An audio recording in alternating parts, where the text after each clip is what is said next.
दोस्तों, धीरू भाई अंबानी को सबने पागल कहा जब उन्होंने कहा कि उन्हें गुजरात के सूखे रेगिस्तान में जहां न रोड है न पानी और न ही इलेक्ट्रिसिटी, वहां उन्हें ऑयल रिफाइनरी लगाना है। और वो भी कोई छोटी मोटी रिफाइनरी नहीं, बल्कि दुनिया की सबसे बड़ी ऑयल रिफाइनरी। एक बार फिर से सुनो, इंडिया की नहीं, दुनिया की सबसे बड़ी ऑयल रिफाइनरी। जिस प्रोजेक्ट को दुनिया के बड़े बड़े फर्म्स इम्पॉसिबल मान रहे थे, आज उसी ऑयल रिफाइनरी के दम पर इंडिया का पेट्रोल, डीजल, LNG, केरोसिन और भी कई इंडस्ट्रीज टिकी हुई है। जब मैंने जामनगर रिफाइनरी के बारे में रिसर्च करना शुरू किया तो मुझे एक चीज समझ नहीं आई। इंडिया में इतनी शानदार चीज है लेकिन कोई इसकी बात क्यों नहीं करता। आज मैं आपको जामनगर रिफाइनरी से जुड़ी हर चीज के बारे में बताऊंगा कि इस रिफाइनरी को बनाया क्यों गया था, इसको बनाना इम्पॉसिबल क्यों माना जा रहा था, इसको बनाने में क्या क्या चैलेंजेस का सामना करना पड़ा, बनने के बाद दुनिया भर से क्या रिएक्शन आया, इसको बनाने में कितना पैसा लगा और आज के दिन इस रिफाइनरी का इंडिया के लिए क्या इंपॉर्टेंस है। तो चलो सबसे पहले देखते हैं कि इन सब की शुरुआत हुई कहां से।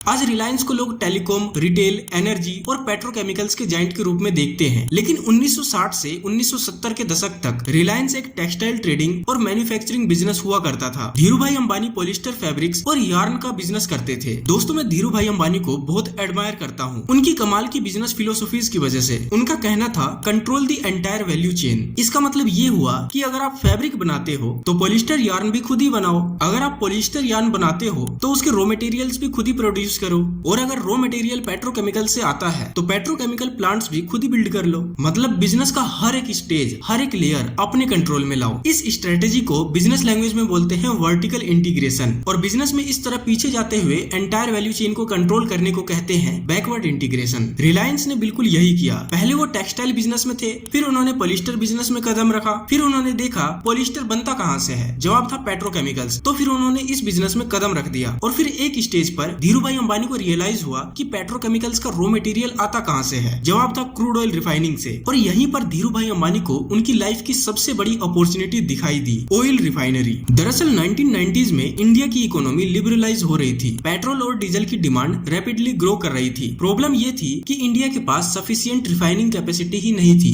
मतलब इंडिया क्रूड ऑयल भी इंपोर्ट करता था और फिर रिफाइंड फ्यूल्स भी इंपोर्ट करता था। और यहीं पर धीरू भाई अंबानी को एक बहुत बड़ा मार्केट गैप दिख गया। उन्होंने सोचा अगर रिलायंस एक मैसिव रिफाइनरी बिल्ड करे तो company entire value chain control कर सकती है, क्रूड ऑयल से लेके पेट्रोलियम्स तक सब रिलायंस के कंट्रोल में आ सकता है। लेकिन धीरू भाई का प्लान सिंपल रिफाइनरी बनाने का नहीं था। उन्होंने डिसाइड किया अगर रिफाइनरी बनानी ही है तो क्यों ना दुनिया का सबसे पावरफुल रिफाइनरी बनाया जाए। देखा जाए तो ये सुनने में काफी आसान सी बात लगती है कि आपके पास इनफ पैसा है और आपको दुनिया की सबसे बड़ी रिफाइनरी बनानी है, लेकिन असली चैलेंज तो यहीं से शुरू होता है। धीरू भाई अंबानी के इस डिसीजन ने रिलायंस को ला खड़ा किया गुजरात के एक बंजर रेगिस्तान में, जहाँ ना तो बिजली थी, ना ही दूर दूर तक कोई सड़क और ना ही पीने के लिए साफ पानी। अगर कुछ था तो वो था दूर दूर तक सिर्फ नमक से भरा रेगिस्तान और बंजर जमीन। लेकिन इसी जगह को क्यों चुना गया, आगे देखते हैं।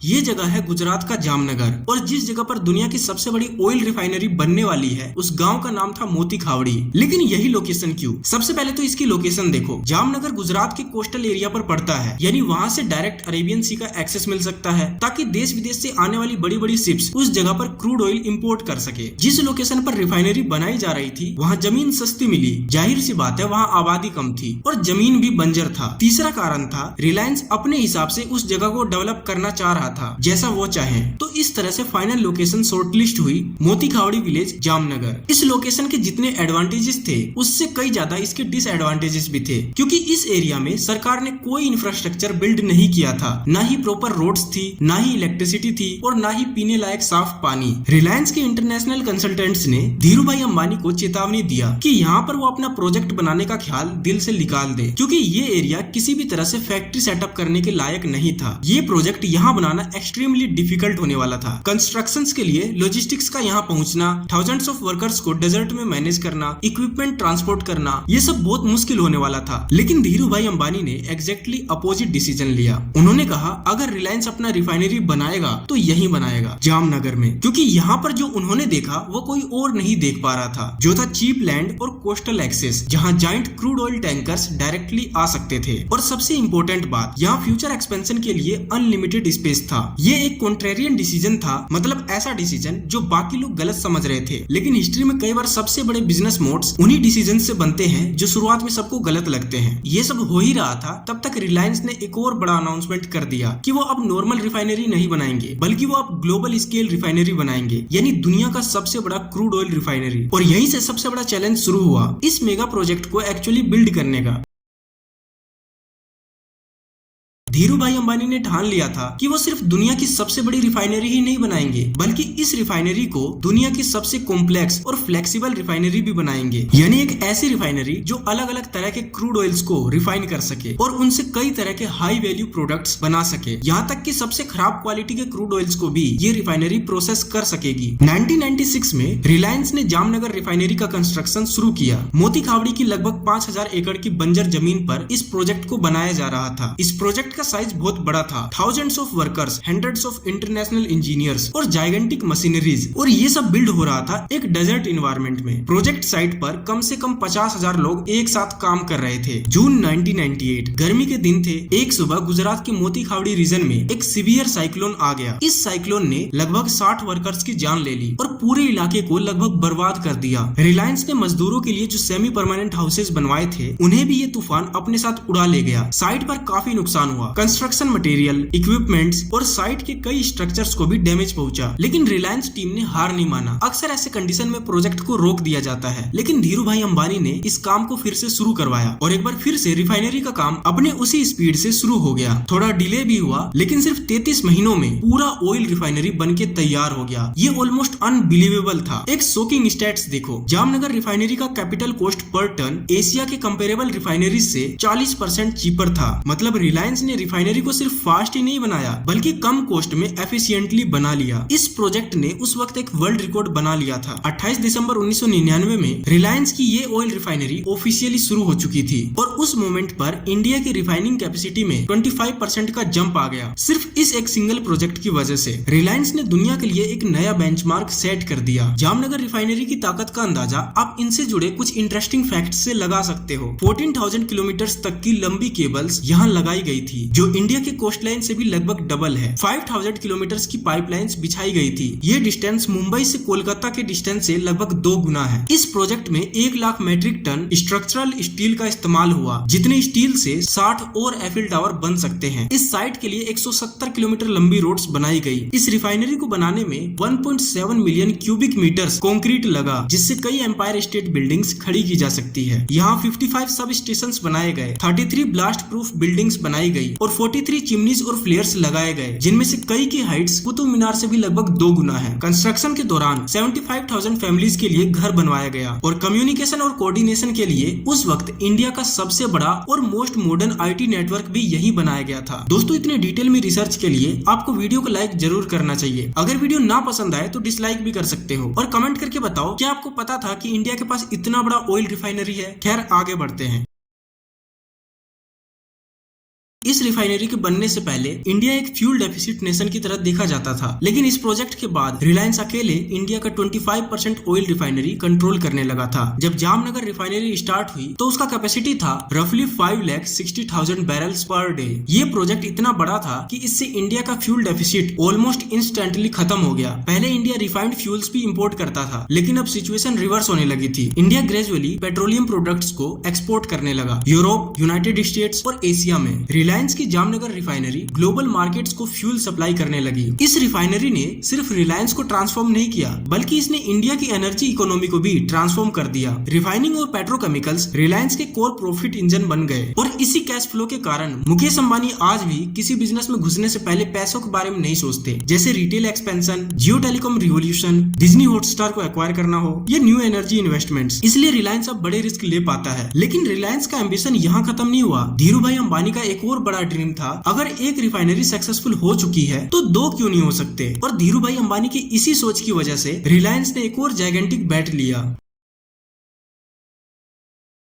6 जुलाई 2002 को धीरूभाई अंबानी ने अपनी आखिरी सांसें ली और अब रिलायंस ऑयल रिफाइनरी की लीडरशिप उनके बड़े बेटे मुकेश अंबानी के पास आ चुकी थी। जामनगर रिफाइनरी के पहले सक्सेस के करीब 10 साल बाद रिलायंस ने दूसरी बार इतिहास को दोहराया। इस बार पुरानी ऑयल रिफाइनरी फैसिलिटी से भी बड़ी रिफाइनरी बनाने का फैसला किया गया। 2008 में रिलायंस ने जामनगर में ही एक सेकंड रिफाइनरी बिल्ड किया और ये रिफाइनरी और भी पावरफुल थी। इसकी कैपेसिटी थी 5,80,000 बैरल्स पर डे। लेकिन इस बार स्ट्रेटेजी डिफरेंट थी। ये रिफाइनरी प्राइमरीली एक्सपोर्ट के लिए डिजाइन किया गया था और इसको बिल्ड किया गया एक स्पेशल इकोनॉमिक जोन SEZ के अंदर। इसका मतलब था टैक्स एडवांटेजेस, एक्सपोर्ट इंसेंटिव्स और रेगुलेटरी बेनिफिट्स। और इसका रिजल्ट था जामनगर कॉम्प्लेक्स, वर्ल्ड का लार्जेस्ट सिंगल लोकेशन रिफाइनरी, जिसकी कंबाइंड कैपेसिटी थी 1.2 मिलियन बैरल पर डे, जो बाद में अपग्रेड्स के बाद 1.4 मिलियन बैरल पर डे तक पहुंच गया। लेकिन जामनगर की रियल पावर सिर्फ साइज नहीं है, इस रिफाइनरी का बिगेस्ट एडवांटेज है कॉम्प्लेक्सिटी। और रिफाइनरी कॉम्प्लेक्सिटी का मतलब समझना बहुत इंपॉर्टेंट है, क्योंकि यही जामनगर रिफाइनरी का सीक्रेट वेपन है। तो चलो इसे भी आसान भाषा में समझ लेते हैं।